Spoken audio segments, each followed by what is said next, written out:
Pierre-François Souiri, bonjour. Bonjour. Vous êtes professeur d'histoire japonaise à l'Université de Genève et vous venez d'assurer la coordination scientifique du numéro 30 d'Archiothéma consacré au Japon médiéval. Première question, elle concerne tout simplement le terme même de Japon médiéval. Chronologiquement parlant, en quelle période se situe-t-on à peu près approximativement ? Alors le Japon médiéval, au temps des samouraïs, puisque c'est le titre exact de ce numéro, le Japon médiéval c'est la période qui correspond en général à la fin du XIIe à la fin du XVIe siècle, donc il y a un petit décalage chronologique avec notre Moyen-Âge à nous pour ce qui concerne la fin. Pour le début, bien sûr, si on estime que le Moyen-Âge commence à l'issue de la chute de l'Empire romain, bien entendu, là il y a un gros décalage pour ce qui concerne le début de notre période. Mais on assiste à un processus de militarisation de la société japonaise qui commence à partir du Xe, XIe siècle et qui s'accentue au XIIe. Donc certains historiens estiment que le Moyen-Âge commence un peu plus tôt, dès le XIe, XIIe siècle. Il n'y a pas véritablement d'accord général sur la question. Alors justement, parler du Japon médiéval, est-ce que le terme est vraiment adéquat ?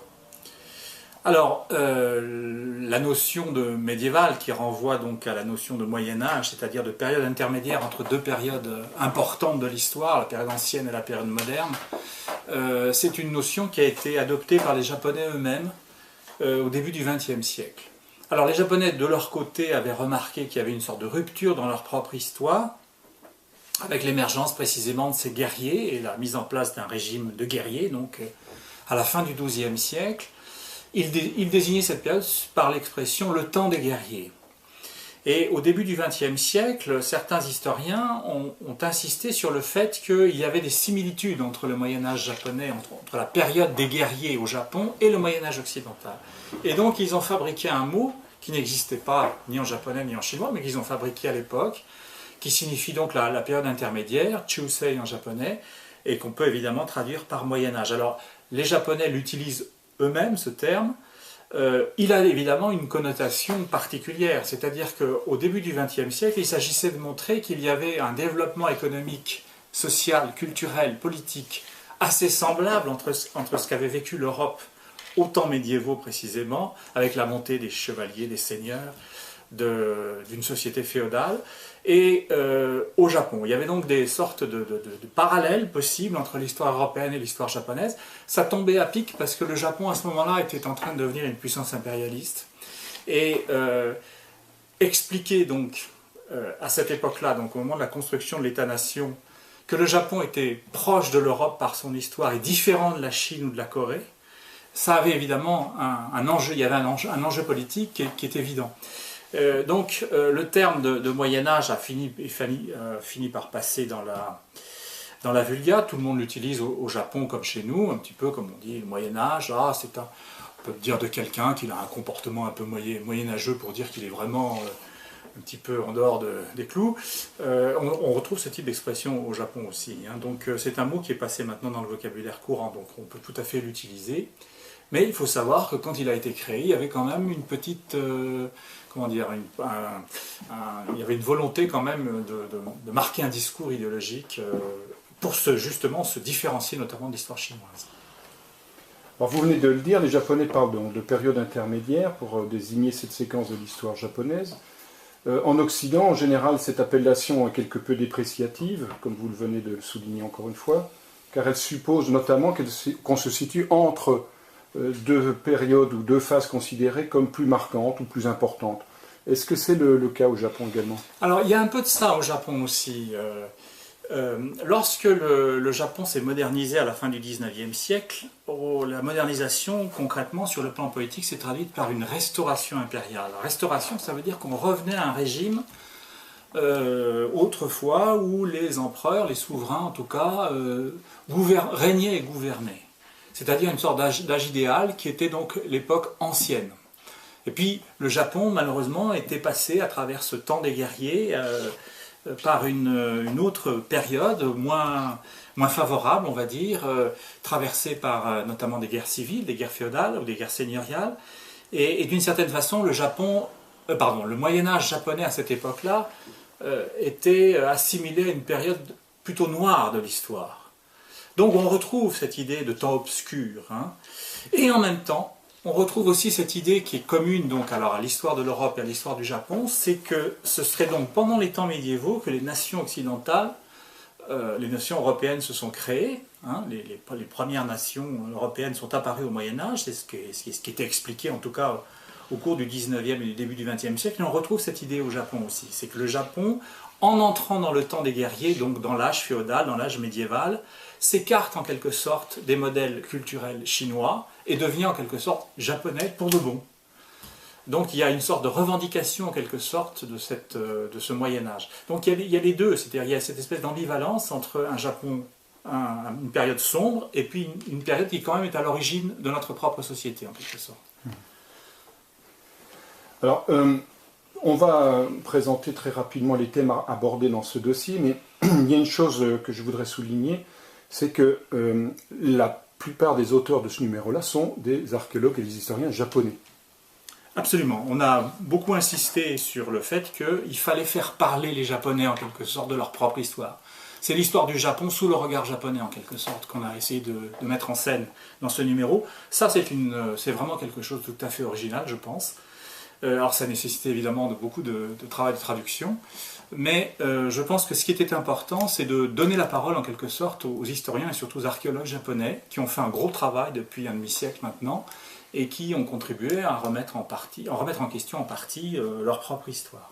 Donc il s'agissait en quelque sorte de leur donner la parole et en même temps de voir comment ils travaillent, avec quel type de problématiques ils travaillent, sans passer nécessairement par le filtre de chercheurs européens comme moi qui travaillent aussi sur le Japon mais qui évidemment n'est pas japonais. Alors, est-ce que vous pouvez nous citer les grandes lignes de ce numéro d'Archéothéma? Alors, le numéro donc, est construit autour de plusieurs problématiques.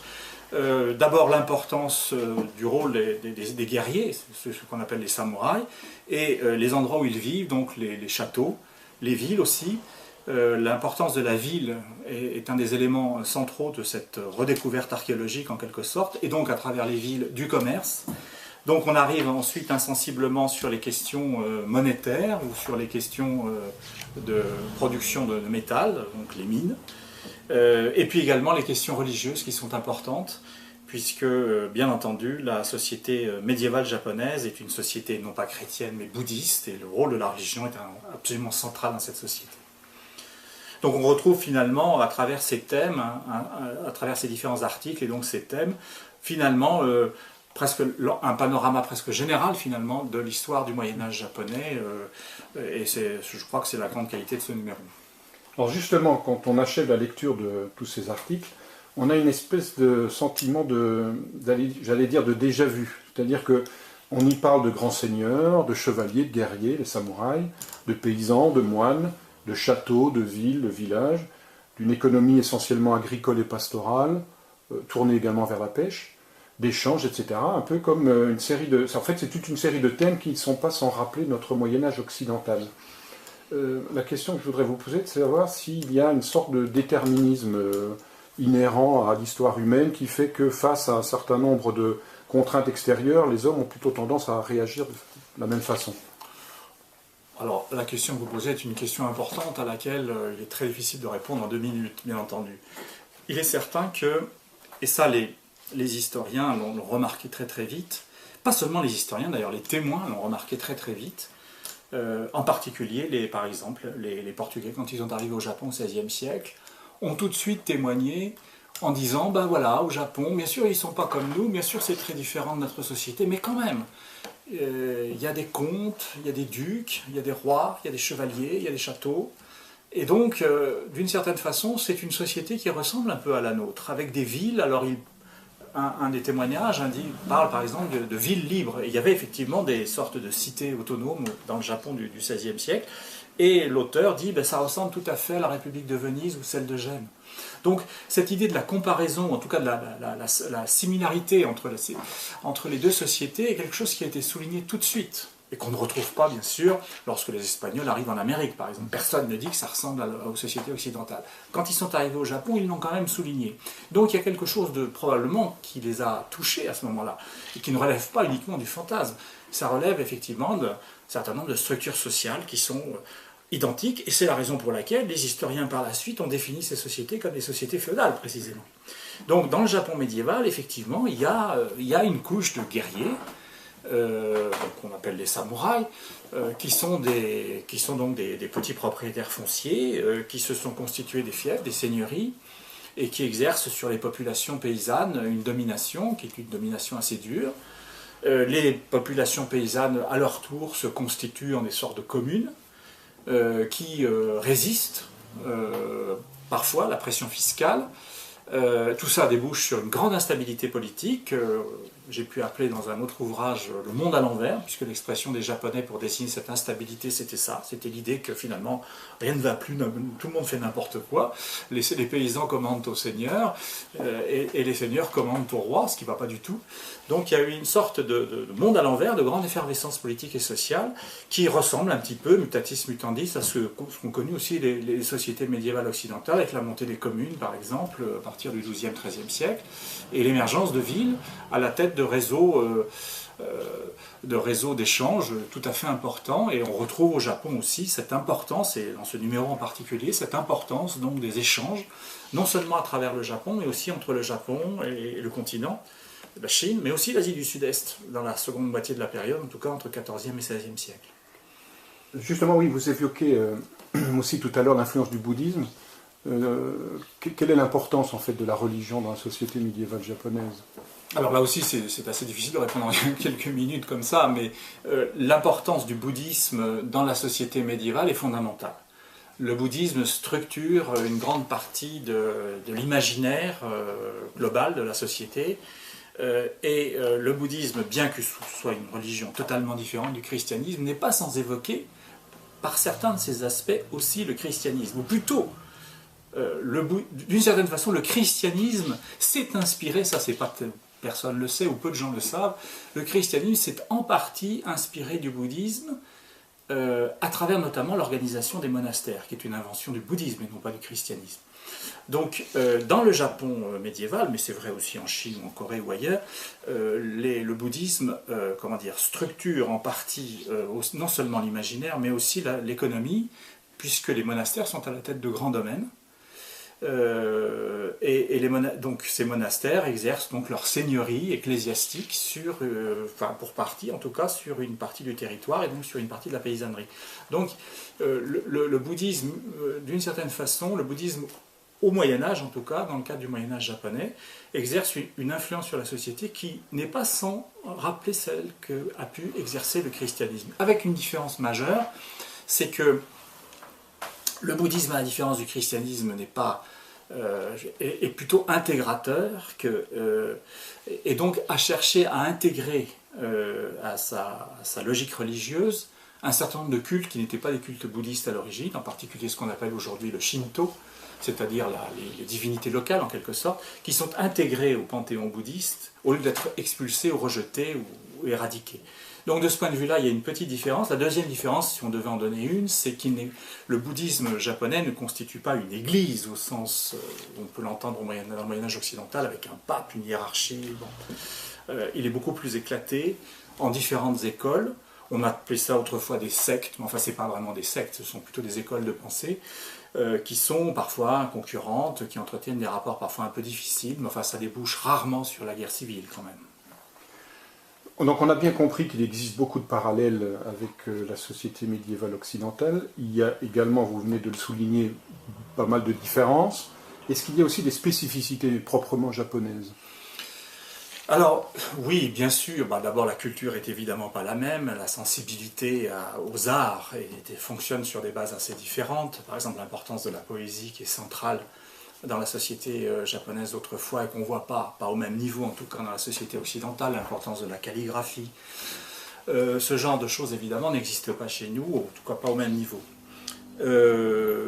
sur le plan des institutions politiques, il y a cette sorte de, comment dire, de diarchie entre l'empereur qui réside à Kyoto et qui est le produit de l'histoire ancienne du Japon, en quelque sorte, de l'antiquité japonaise, et puis un nouveau personnage qui apparaît à partir de la fin du XIIe siècle, qu'on appelle le shogun, qui est donc à l'origine une sorte de général en chef, de suzerain des guerriers qui s'empare d'un certain nombre de pouvoirs régaliens. Il y a une sorte de répartition qui se met en place entre l'ancien empereur et le shogun. Sauf que la notion d'empereur, d'une part, et la notion de shogun, d'autre part, sont elles-mêmes biaisées parce que c'est nous qui appelons cette institution l'empereur.